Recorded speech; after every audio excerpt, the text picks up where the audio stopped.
What is going on, everybody? Welcome back to another episode of Countdown Scouting Network. I'm your host, Joey Garcia, as always, and today we're going to be going into the Houston Texans. We're finishing out the AFC. That means this is the 16th team that we've graded. We've got 16 more coming right up. So stay tuned every day. We'll do this every single day, and let's get started.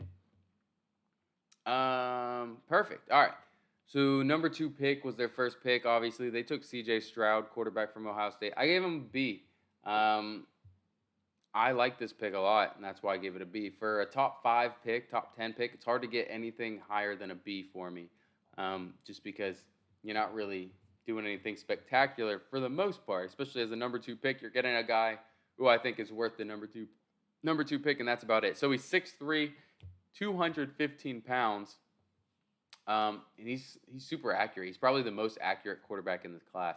Now, Bryce Young obviously is a guy who you would talk about when you're talking about C.J. Stroud, and sure, he's got better processing ability, and that's what makes him such a good quarterback. C.J. Stroud's processing ability I think, is a little slow from what we've seen at Ohio State, and I'm curious to see what it's going to look like at the next level when NFL defenses are faster. But he's got good mobility.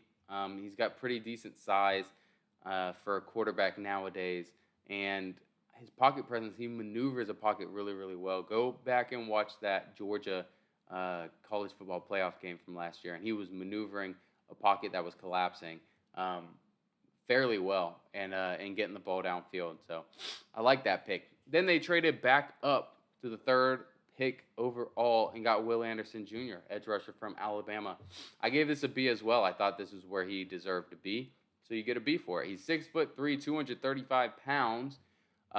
He's got long arms. He's got a quick first step. He doesn't really have a bend, like bending the edge. He's not great at that. He doesn't really have very many pass rush moves. He beat people just with angles and that first step, as well as his explosiveness. So that's something that I'd be interested to see him kind of develop, and I think he's going to develop that. And again, he's not big in the run game. Can't really hold the edge in the run that well, but that's, again, something that you don't really care about in the top 5. You're going after guys that can rush the passer, and that's something he can do. Second round pick, I thought this was a reach. I thought this was a kind of big reach. I like Juice Scruggs, the center from Penn State, but I didn't like him this high. I thought he would be outside the top 100. They got him at pick 62. 6'3", 310 pounds. He's a solid center. I just don't think that he's gonna be a guy that you would want to play anywhere other than center. He's not very mobile. Is a nice thing to say, I guess, about him, but he is strong at the attack point, and he can hold up against those bigger nose guards. So I think he's going to be a solid center at the next level, but I mean, he's a center only. You're not going to play him at guard. The next pick, again, I thought this was a little bit of a reach as well. Pick 69, take Tank Dell, wide receiver from Houston. I like Tank Dell. I gave it a D plus though. He's 5'8", 165 pounds. He's super electric. He's a punt returner.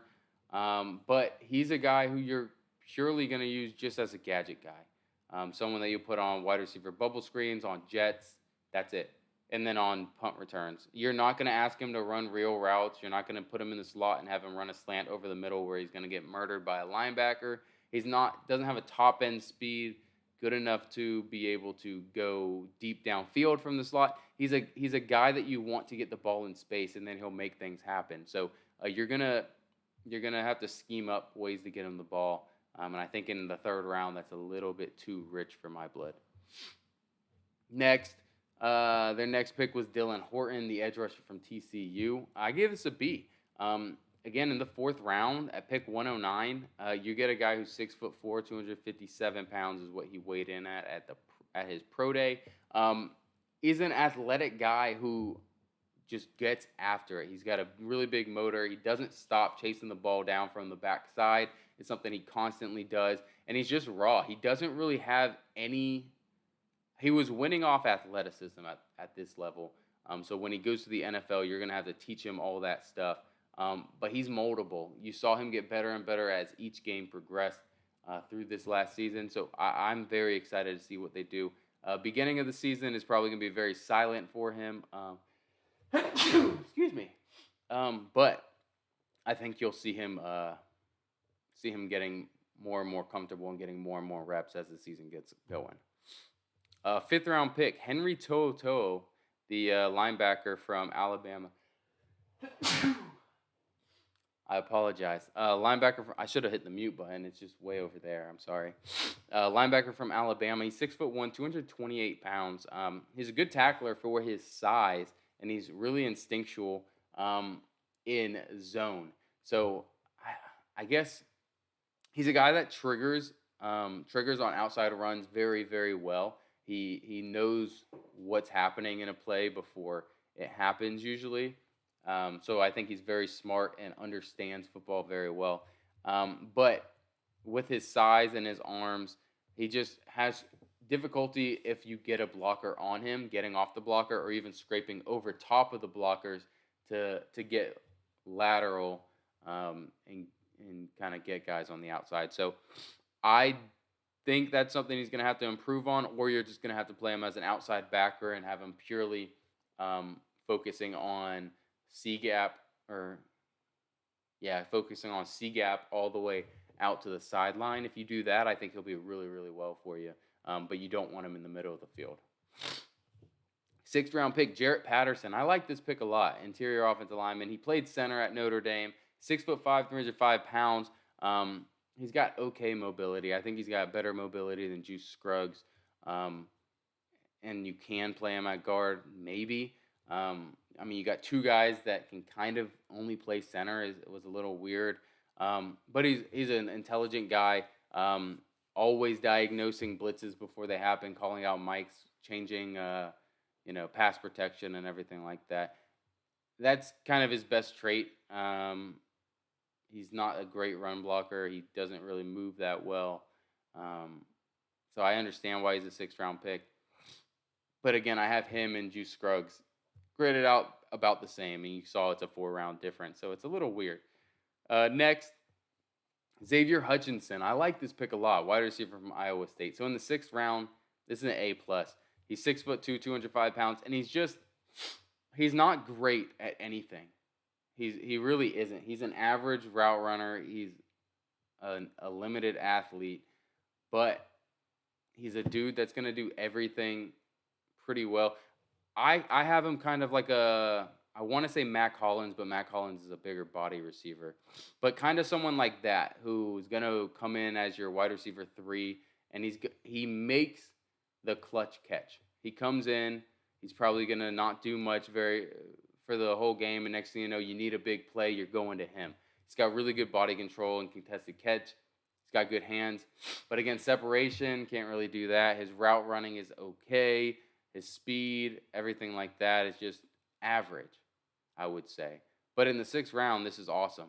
If he's going to come in and be your wide receiver 3, wide receiver 4, I know they've got Nico Collins, they've got John Mechie, Robert Woods, and then Xavier Hutchinson. So I think he's going to come in and be a wide receiver 3 for him automatically. And then another A in their 7th round pick, and Brandon Hill, safety from Pittsburgh. I know we talked about another safety from Pittsburgh a little while ago. I think he's the better safety right here. He's 5'10", 195 pounds. So he's a smaller safety than you would want, but he's super athletic, super instinctual on the back end. He's always making plays, and he'll come up and hit someone. He's not consistently making the tackles, but he's not afraid to come up and put his head in someone's chest. So I like that about him. I think you're probably looking at a guy who's going to start out playing special teams, but rotating in, on 3 safety sets. So I like that pick a lot as well. I think they had some good day 3 picks. I think they reached on a couple of their day 2 picks, but that's all right. That's how it goes. So if you like this, go ahead and leave a like. If not, tell me I'm stupid in the comment section. That's all I've got. Tomorrow we'll be starting the NFC. So check back in tomorrow to see what we've got. It'll be NFC East. So it's going to be the Philadelphia Eagles next tomorrow. So Have a good day. Peace.